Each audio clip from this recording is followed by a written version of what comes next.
Phew. The last video doesn't even cover half of the stuff that's going on right now.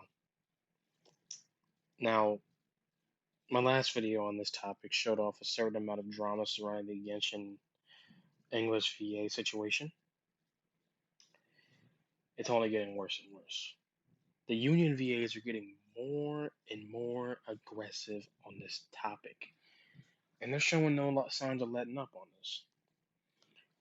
Even the Chinese community is aware of what is happening on the Western side of things and are siding with the Western Genshin community.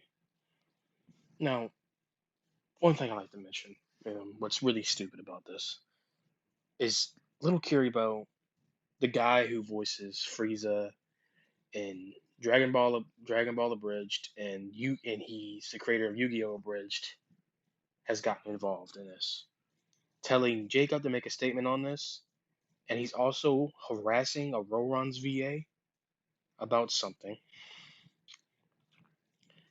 As I've said before, Jacob is a grown man, so is Nathan.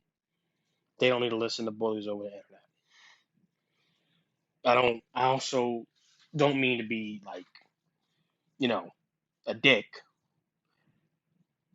but Lil Kiribou is most likely using this as a way to get relevant again, let's be honest.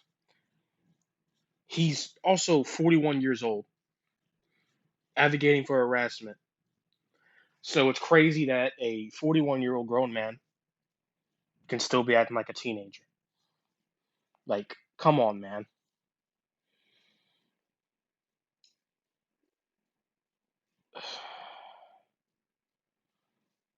Certain Union VAs are still denying the fact that they think that they're simply in the wrong about this, man. And they even think they're better than non-union VAs still. It even says that on the official Union of SAG-AFTRA's website. Like, they're straight up telling us to our faces. And they think they can get away with this, but it's not. They're not going to get away with that. That's simply not how this works. And following up, look at this video that Paimon's VA posted on TikTok on March 13th, I'm pretty sure. Okay, here's the thing.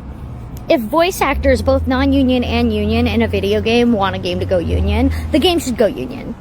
Nobody else's opinion matters. That's it. And YouTubers don't know anything. They're not voice actors. They've never been in my industry. They don't know what my industry is about. They don't know anything about SAG. They don't know anything about being a non-union actor either. Stop telling me to go to liars. Liars. They are paid to lie to you. Also, I'm sorry. They have more incentive to lie.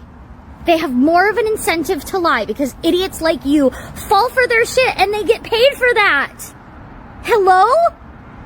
God forbid. I want my industry to actually, function and that everybody gets paid and everybody gets, health care. Did you know that, once things become union, people get paid a lot more? So people are like, then some non-union actors will have to join the union. Yeah, they'll be able to, easily, because they'll get paid more. Also, there are options that the union has to help pay for those things. There are options to help people pay for the union dues within SAG, but you don't know that. Oh my God, it's almost like you're not an actor. It's almost like you're not a voice actor. And neither are these YouTubers. But bottom line is that both non-union actors and union actors in a video game want it to go union and have wanted it to go union for a long time. So nobody else's opinion that is super fucking wrong anyway matters. Hope this helps. Now, this was before the major drama happened, I'm pretty sure. But I don't hear anything about AI protections at all in this argument from them at all. This just proves the community's point that they want to monopolize the voice acting industry at this point. All of this striking is for nothing. Hoyoverse is a Chinese company, right? And China already has laws against AI. As seen in this case from 2024 of last year. So even if Hoyoverse wanted to use AI, they really couldn't do that at all. This was never about AI. This is cocky union voice actors trying to use their popularity to get a large community on their side. They've used all of their cards up at this point, and they're desperate for it to work. Some of them are even calling for violence. The English voice actor of Sam from Honkai Star Rail talking about some mob ties. Like, bro, like it just gets to a certain point that the community is getting more and more tired of these VAs ruining it for other voice actors. They are making other voice actors who voice an English dub look worse and worse.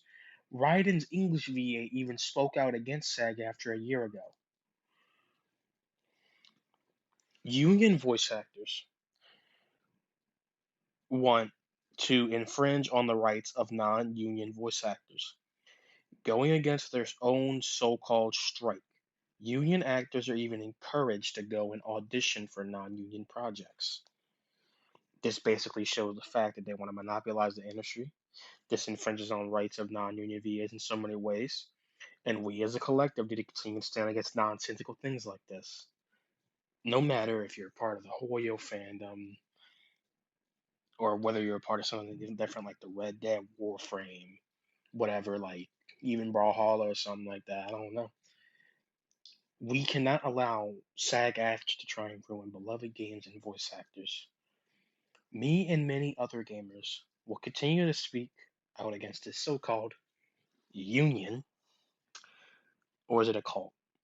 We don't know. We have to help non-union voice actors. They have completely, like the union actors have completely lost the plot of these so-called AI protections that they want. It isn't about AI protections or healthcare at this point.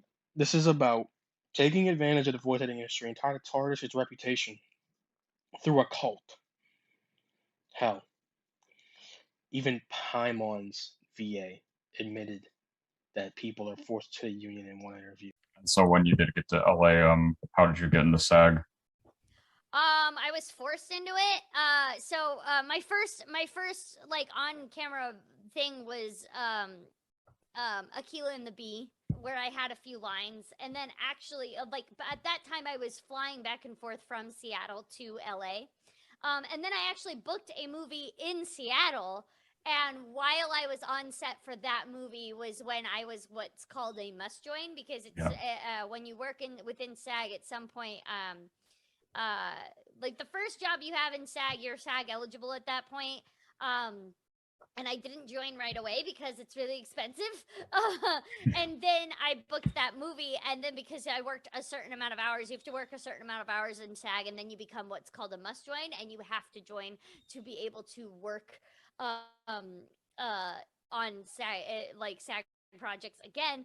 And I was in the middle of the movie, so I had to join to keep working on that movie. Another point. Risley's VA recently made an unbiased video explaining the situation in more detail. Now, he said that the strike isn't technically a strike, and it's more of a refusal to work, as Hoyoverse can't technically be a strike target, I'm pretty sure. We've lost our shared humanity over a f***ing gotcha game.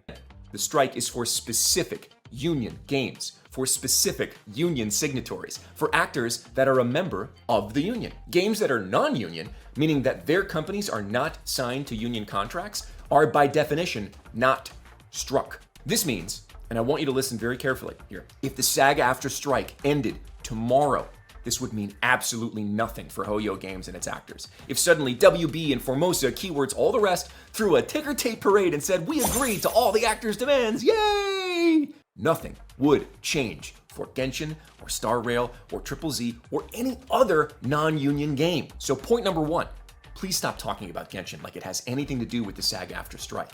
Genshin is not a union game. The actors working on it are not working under a union contract, period. So, why the hell aren't actors going in to record lines for Genshin if it's not struck? When the strike happened, many Genshin actors got together in various disparate channels and decided that now would be a good time to try to engage with Hoyo and encourage them to take some action. Actors could use the momentum, the social momentum of the SAG-AFTRA strike to include Hoyo properties in the conversation. Again, though, it's not a strike, and it has nothing to do with the union. Since this is not a strike, I'm not going to call it a strike. From here on, I'm going to call it a collective work refusal, because it's not governed by any one body like SAG-AFTRA. There is no one result desired like a collective bargaining agreement, and there is no penalty for not participating, unlike the SAG-AFTRA strike. If you are a union member and you cross the line and record games you're not supposed to, you can be penalized. In a non-union environment, that doesn't exist. So, as a result, some actors simply kept working. Some actors stopped working and then went back to work after only a few weeks of refusing to come in. Some actors stuck it out and haven't been recast. Some actors stuck it out and have been recast. Ultimately, the decision to work or not to work has become a very individual and not a collective decision. So you can see how the waters are already very muddy here. You heard it here, folks. A voice actor telling the truth about the strike and the community very much appreciates that we have voice actors to tell us how things are. The situation has blown out of proportion. And the part about all this is that we, the Hoyoverse community, even defended these VAs for months on end. And this would not have been exposed if the community didn't start doing their own research about things. Hopefully, we've learned more and more and don't blindly defend things now. So, guys, make sure to stay out of trouble and be a decent person. I'm Gray signing off.